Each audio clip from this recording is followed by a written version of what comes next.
The quiet departure of the Galactic Council hall had never been this silent. Thousands of delegates from hundreds of species sat frozen, staring at the empty seats once occupied by the humans for centuries. The humans had been the unpredictable force of the council. Clever, stubborn, and frighteningly adaptable. But now they were gone. No announcement, no war, no dramatic farewell. Just a quiet withdrawal, one that rippled through the galaxy like a ghostly wind. Ambassador Terran, a reptilian from the Seth Dominion, broke the silence first.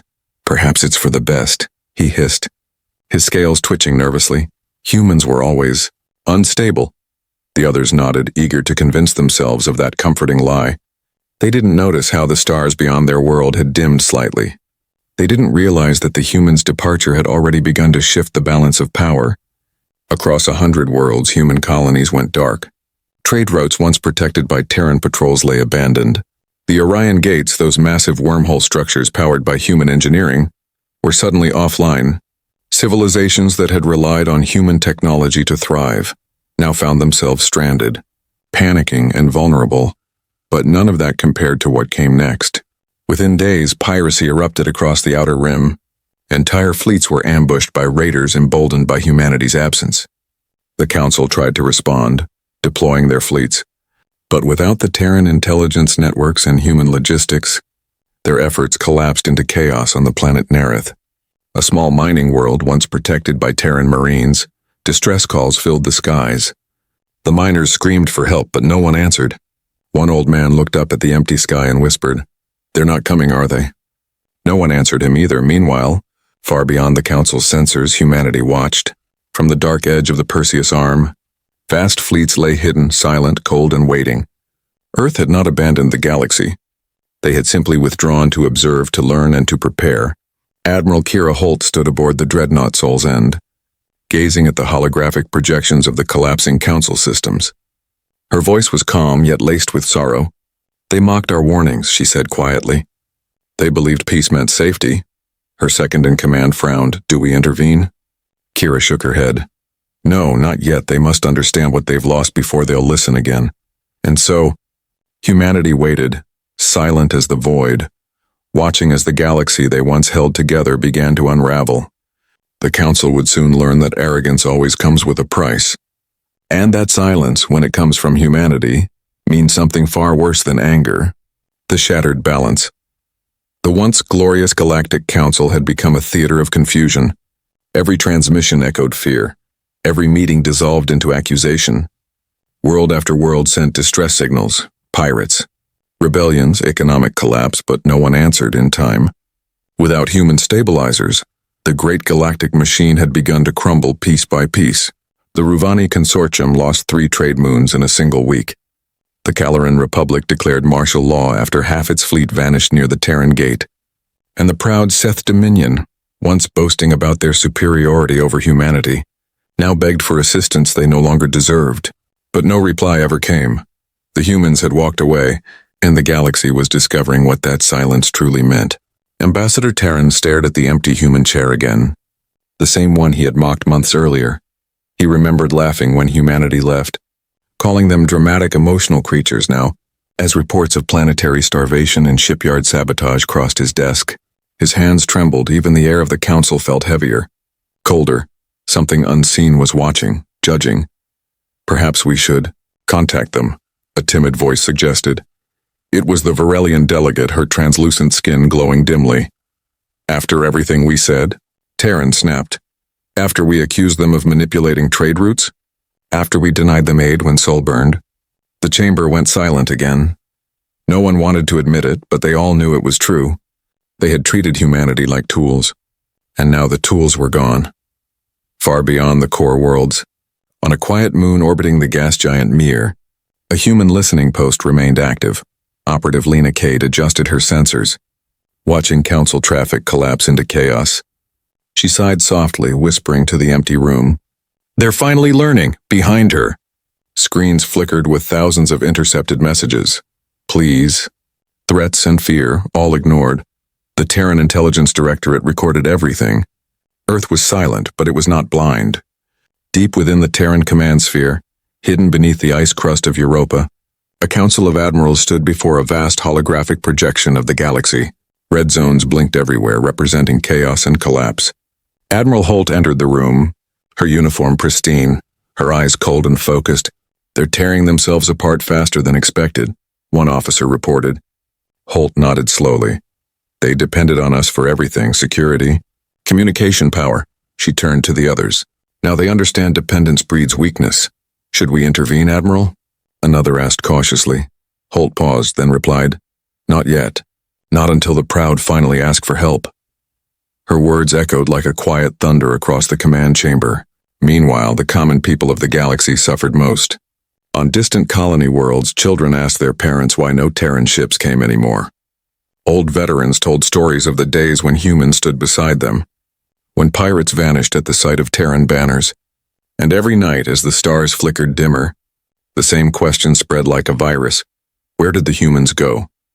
But humanity had not vanished. In their silent fortresses beyond the galactic rim, massive fleets awakened under artificial suns. Shipyards glowed like newborn stars, constructing vessels with black armor and living cores. They were preparing not for war but for judgment in the darkness. Admiral Holt stood by the viewport of Sol's End, watching the stars burn faintly. Her reflection looked older now, burdened by knowledge. "They once called us monsters," she murmured. Perhaps they were right, but monsters are only born when the innocent are betrayed. Outside, the first Terran dreadnought engines ignited, casting ghostly blue light across the void. Humanity was silent. Yes, but its silence was the kind that came before a storm. Echoes of regret weeks passed, and the Galactic Council's desperation deepened. Messages to Terran space went unanswered. Ships sent toward Sol vanished without a trace, leaving behind only static whispers on the communication bands. Rumors spread like wildfire. Some claimed humanity had gone extinct. Others whispered they had transcended into something the galaxy could no longer comprehend. But deep down, every leader knew the truth. Humanity had chosen silence, and that silence was deliberate. Ambassador Terran stood at the edge of the council window. Staring into the swirling light of the Milky Way, he could almost feel their absence pressing against his mind like a storm about to break. "They were always loud," he muttered. "Always everywhere." The Varelian delegate sighed. "Perhaps we were better off when they were." Her voice trembled, carrying the weight of regret shared across 1,000 worlds. To save face, the Council initiated Operation Outreach. A fleet of diplomatic vessels was assembled. 50 ships carrying envoys, peacekeepers, and supplies meant to re-establish contact with humanity. They departed from the core under the symbol of unity, banners fluttering across the stars. But the further they traveled from Council-controlled space, the quieter the galaxy became. Beacons flickered and died, satellites vanished, and the stars themselves seemed to turn their gaze away. When the fleet reached the old human frontier, something strange awaited them. A dark cloud hung across the void, a mist of shattered ships, frozen corpses, and debris older than memory.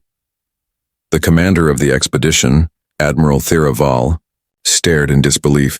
"These ships, they're not destroyed, they've been dismantled," she whispered. Her crew scanned the wreckage, discovering each vessel had been taken apart with surgical precision. No fire, no chaos, only precision. "Who could have done this?" one officer asked in horror. Thira swallowed hard.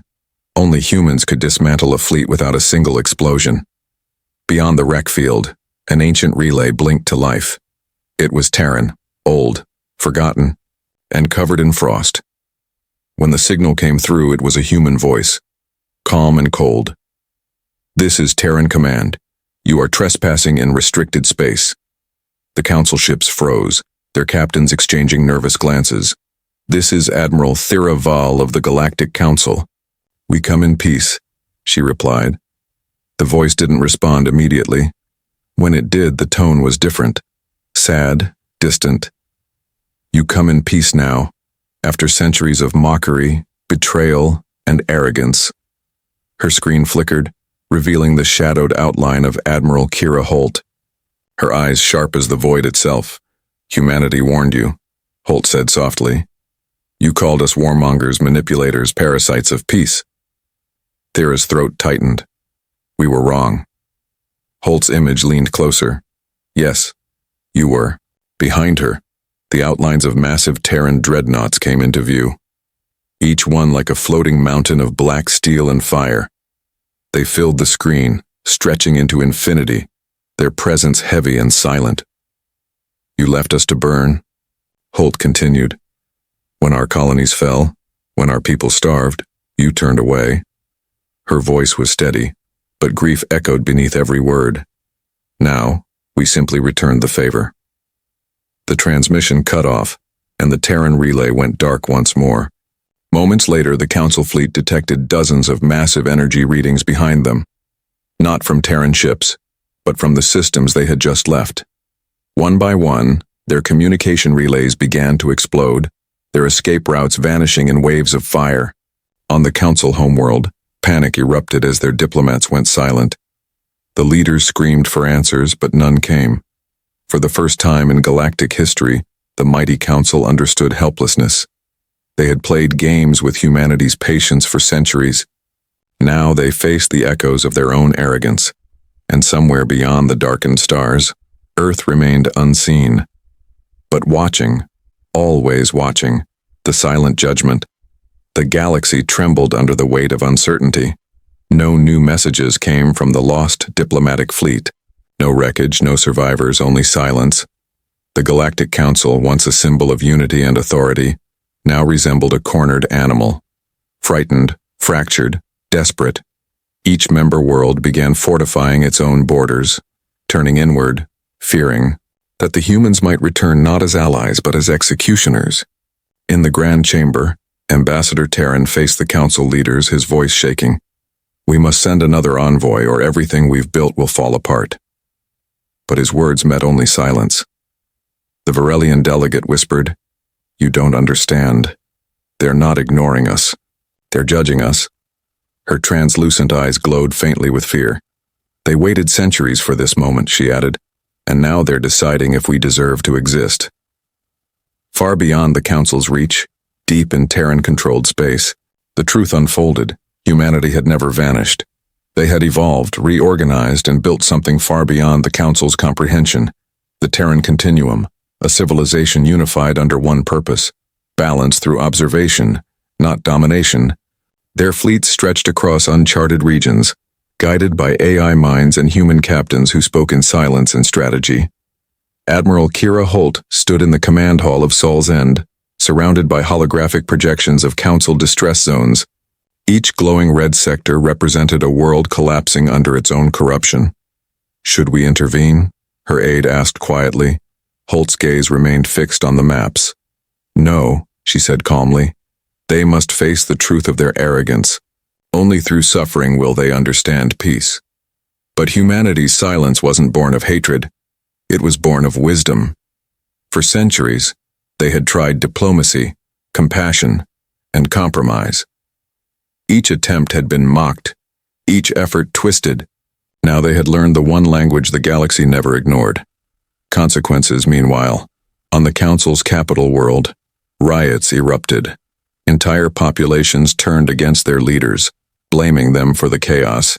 Every broadcast channel screamed the same question: where are the humans? But no one dared to speak the answer aloud, because everyone knew humanity hadn't gone anywhere. They were simply choosing when to return. In the darkness of deep space, the first Terran beacon flared to life. It projected a simple message across the stars, written in every galactic language. We remember. No threats, no declarations, just those two words. And yet, across the galaxy, millions felt the same chill crawl down their spines. In the following weeks, human ships began to appear, not as invaders, but as silent observers. Dreadnoughts drifted past battle-scarred worlds without firing a shot. They broadcast nothing. They took nothing. They simply watched. Entire pirate armadas surrendered at the mere sight of Terran vessels. Planets that had mocked humanity now sent desperate transmissions begging for mercy. Inside her command center, Admiral Holt received one such message from the Seth Dominion. Their ambassador's voice cracked as he pleaded, "Please, we need aid. Our people are dying." Holt remained silent for a long time before replying. "We offered aid when you laughed at us. We offered peace when you called us liars." She leaned forward slightly, her voice dropping to a whisper. "Now you will learn what peace without humanity truly costs." Her transmission ended, and for the first time in galactic history, the Seth Dominion surrendered, not to a fleet, not to a conqueror, but to silence itself. In the void, humanity moved like ghosts, neither friend nor enemy. They became the balance, the unseen judges who reminded the galaxy of what it had lost. And as the Council's final meeting adjourned under the weight of its own guilt, every leader knew the same truth. Humanity's silence was not a retreat, it was a warning. The return of the Silent Ones. Decades had passed since humanity's quiet withdrawal. The galaxy had changed, but not for the better. Entire sectors lay in ruin, economies shattered, and trust between species dissolved into dust. Yet through the despair, one constant remained: the haunting silence of humanity. The Galactic Council had become a shadow of its former self. No longer the proud institution that once dictated galactic law. It now existed as a collection of trembling voices. Each leader looked to the empty seat once reserved for the Terran ambassador, hoping one day someone would fill it again. But year after year, that seat stayed empty. Then one fateful cycle, something shifted. An energy pulse rippled through the void. A signal so vast and precise that every advanced civilization detected it simultaneously. It came not from a single planet, but from every human system at once. The pulse formed a pattern, a frequency, and finally, words: "We are returning." Panic spread like wildfire across the galaxy. Some feared invasion, others prayed for forgiveness. Fleets scrambled to defensive positions, but deep down, they all knew no weapon could stop what was coming. In the dark between stars, Terran dreadnoughts emerged one by one. Their hulls gleamed black as obsidian, their engines glowing with ethereal blue fire. But these were not weapons of war. They were monuments of evolution. Each ship carried the emblem of the Terran continuum, a circle of light surrounding a single silent star. Admiral Kira Holt, now older but still unyielding, stood on the command deck of Sol's End. Her eyes reflected the galaxy map glowing before her. Every world, every fleet, every mistake. "This is not vengeance," she said softly to her officers. "This is remembrance." The first transmission went to the Galactic Council. Their aging ambassadors stared at the screen as Holt's image appeared. Calm, unreadable, powerful. "You called us dangerous when we warned of chaos," she began, her voice echoing across 1,000 systems. "You called us arrogant when we built peace, and cruel when we defended it," she paused, her gaze piercing through every listening being. "But you were wrong. Humanity was not arrogant. We were hope. The kind you didn't deserve." The chamber fell silent. Even the air felt heavy. Terran, now old and gray, rose weakly. "Admiral Holt," he whispered, "we've paid for our mistakes. Our worlds burn, our people suffer. What more do you want from us?" Holt studied him quietly before answering. "I want you to remember," she said, her tone colder than the stars. "Remember who held this galaxy together when you were too busy fighting. Remember who bled when others looked away. Remember that peace is not a right, it's a responsibility." Then she did something no one expected. The holographic image expanded, showing thousands of Terran ships surrounding Council space. Not in attack formation, but as escorts, one by one. The ships began transmitting energy beams to crippled planetary grids, reigniting long-dead suns, stabilizing shattered orbitals. They were rebuilding, not destroying. Gasps filled the council hall as realization dawned. Humanity had not returned to conquer. They had returned to restore, to show mercy where none had been given to them. Admiral Holt's final words echoed like scripture across the stars. "We walk in silence not because we are weak, but because we remember the cost of speaking to the deaf." The transmission ended, and across the galaxy millions wept. Children who had only heard myths of the humans saw their first Terran ship illuminate their sky. Pirates surrendered, fleets disarmed, and worlds once lost to despair found light again. In the end, humanity did not reclaim their old throne. They didn't need to, for their silence had spoken louder than any empire's roar. They had become the myth, the balance, the eternal guardians who reminded the galaxy that when humanity walks away, the universe itself trembles, and when humanity returns, even the stars bow in reverence.